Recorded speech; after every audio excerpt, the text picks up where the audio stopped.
নমস্কার, আমি পারাদীপ। আজ নেতা নয় জনতা নিয়ে চলে এসেছি বর্ধমান পূর্ব লোকসভা কেন্দ্রে।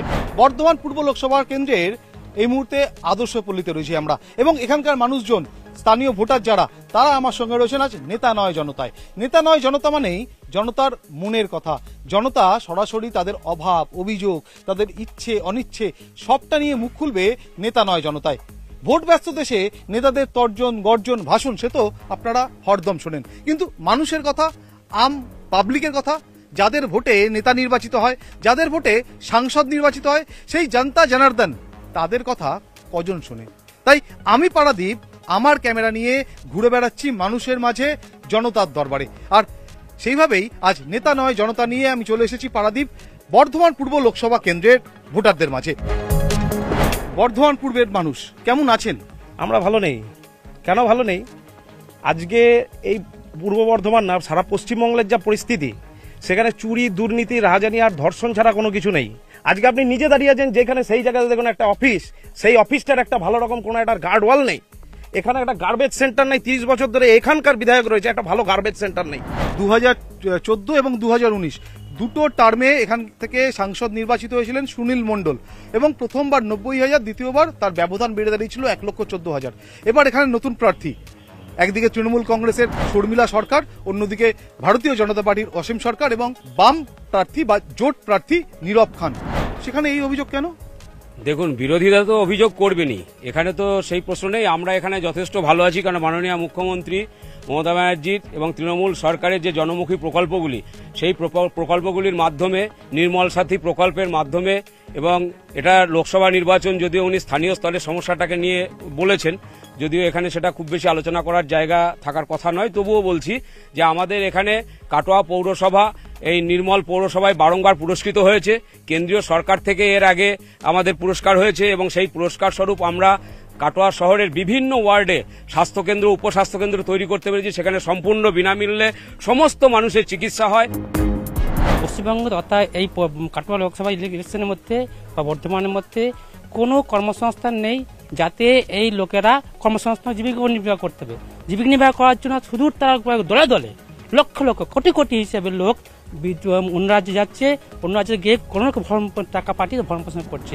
কর্মসংস্থান গোটা আমাদের রাজ্যে না, গোটা দেশের, যেটা স্বাধীনতা পর নিরীক্ষে দাঁড়ায় দেখতে গেলে যে বেকারের যে বেগ এক দুরন্ত ভাগে যাচ্ছে। দেশ কত এগোচ্ছে জানি না, কিন্তু বেকার সর্বোচ্চ জায়গায় চলে গেছে এবং রেকর্ড করেছে।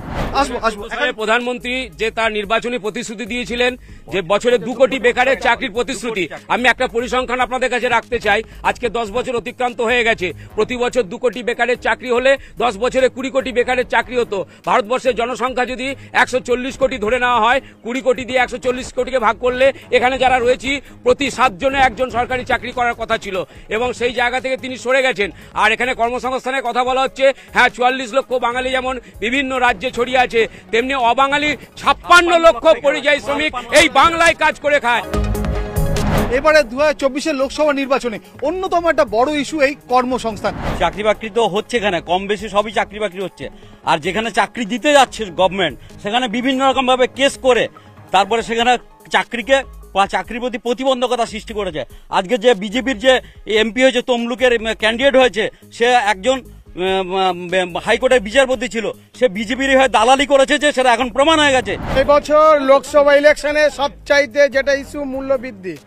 পেট্রোল, ডিজেল, কেরোসিন তেল থেকে শুরু থেকে প্রতিদিনের জিনিসের দাম এত জায়গায় নিয়ে গেছে। আমাদের দেশে যে কেন্দ্র সরকার আছে, অপদার্থ নীতির জন্য আজকে এই অবস্থা, যার জন্য আমাদের দেশের অর্থমন্ত্রী এবছর ভোটে দাঁড়াচ্ছে না।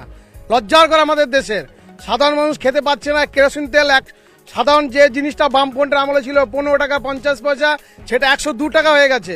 আগে মানুষ কেরোসিন তেল বিক্রি করে ইলেকট্রিকের বিল মেটাতো, আর এখন কেরোসিন তেল কেনার জন্য ইলেকট্রিকের সরঞ্জাম বিক্রি করে কেরোসিন তেল কিনতে বাজারে যেতে হবে। দ্রব্যমূল্য বৃদ্ধি আমি আপনাদের কাছে উত্তর নেবো, কিন্তু তার আগে এবার এখানে আসবো। দ্রব্যমূল্য বৃদ্ধি সত্যি তো যে জায়গায় পৌঁছেছে, তাতে মানুষের জীবনে রুটি রোজগার করতে, দৈনন্দিন জীবন নির্বাহ করতে নাভিশ্বাস উঠছে। দুর্বিষহ হয়ে দাঁড়িয়েছে মানুষের জীবনযাপন। যেমনি দ্রব্যমূল্যের দাম, তেমনি সামাজিক অর্থনৈতিক পরিস্থিতি। আমি বলবো আমার সাধারণ জ্ঞানে যে বামপন্থীদের এবং বিজেপি তাদের এই ভোট চাওয়ার কোনো অধিকার নেই, কারণ তারা কিছুই করেনি। বিজেপি একটা যাত্রা পার্টি, তারা এসছে কিছু বিক্রি করে দিতে দেশের সম্পদ, আর দুজনকে পাশে দাঁড় করিয়েছে, তারা কিনে নেবে, সব চোর গিয়ে এক জায়গায় দাঁড়িয়ে যাবে। একটু আগে বললো না যে বিজেপি খারাপ, তৃণমূল ভালো, সবকিছু যারা বলছে তারা আগে ছিল কংগ্রেসে, এখন হয়েছে তৃণমূলে, তা তারাই দল বদলে সবসময় পাল্টি করে বেড়ায়, আর তারা আবার বলছে বিজেপি খারাপ। বিজেপির যা নাম বিজেপি তাই করে, আর টিএমসির যা নাম, টিএমসির নামের সাথে তাদের কাজ আছে। বিজেপি মানে হচ্ছে ভারতীয় জনতা পার্টি, আর টিএমসি মানে হচ্ছে টাকা মারা কোম্পানি। অর্জুন সিং তো আগে তৃণমূল করছিলেন, বিজেপি গেল, আবার বিজেপি যে ছেলে দিল টিকিট পেল না, তখন উনি ওয়াশিং মেশিনে ধুয়ে গেলেন, মোদিজির ওয়াশিং মেশিনে ধুয়ে গিয়ে উনি আবার টিকিট পেয়ে গেলেন। ভারতবর্ষের সবচেয়ে বড় কেলেঙ্কারি, মধ্যপ্রদেশের ব্যাপক কেলেঙ্কারি কি হয়েছে, ছত্তিশগড়ের ভারতের মধ্যপ্রদেশের মুখ্যমন্ত্রী সবচেয়ে বড় কেলেঙ্কারি। ওয়াশিং মেশিনটা, এই ওয়াশিং মেশিন আমাদের এই লোকসভা কেন্দ্রে যে বিজেপির প্রার্থী, তিনি ওয়াশিং মেশিন তত্ত্ব ছেড়েছেন। এখন যারা যেই অন্যায় করুক তার দলে গেলে তারা শুদ্ধ হয়ে যায়, একদম ওয়াশিং এর মতো। সেন্ট্রালে যে বিজেপি গভর্নমেন্টটা আছে, সেখানে যে 2 কোটি চাকরি যে দেওয়া হয়েছিল, আপনারা খোঁজ করে দেখুন, রেলে প্রত্যেকটা মাসে ভ্যাকান্সি বেরোচ্ছে। আপনারা সেন্ট্রাল বাহিনীতে যান, এমটিএসে যান, যতগুলি সেন্ট্রাল ডিপার্টমেন্টে আছে সেখানে চাকরি বাকরি ছেলের হচ্ছে। আপনি প্রত্যেকটা পাড়ায় খোঁজ করুন, প্রত্যেকটা পাড়ায় খোঁজ করুন 2014 পরে থেকে কটা ছেলে রাজ্য সরকারের চাকরি পেয়েছে আর কটা ছেলে সেন্ট্রাল গভর্নমেন্টের চাকরি পেয়েছে। আমি বলতে চাই, ওই ভাই বললো যে রেলের নাকি প্রচুর উন্নতি হচ্ছে, রেলে চাকরি হচ্ছে। আমার কাটোয়ার প্রমাণ, উনি হয়তো জানেন না কাটোয়া রেল স্টেশনের কি ক্ষমতা।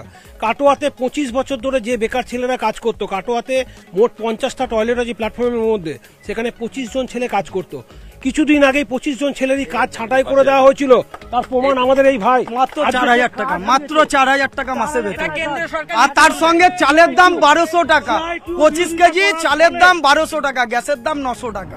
রেলের কথা বলা হচ্ছে, তো সেখানেও তো কর্মসংস্থান হয়নি বলছেন আপনার। কে বলেছে কর্মসংস্থান হয়নি? আপনি নিজে পুরো খুলে দেখুন সমস্ত কিছু, রেলের পোর্টাল খুলুন, দেখুন রেলের সমস্ত কিছু চাকরি হয়েছে কি হয় নাই। আর যা বড় বড় কথা বলছে তথ্য দিন।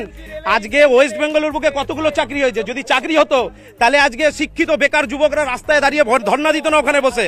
আজকে সমস্ত জায়গাতে বছরে 2 কোটি হলে 20 কোটি হয়, তাহলে তো ফাঁকা থাকে না। আর রেলে আছে বর্তমানে 3.5 লক্ষ ভ্যাকেন্সি ফাঁকা। সেনাবাহিনীতে চুক্তিতে নিয়োগ হচ্ছে।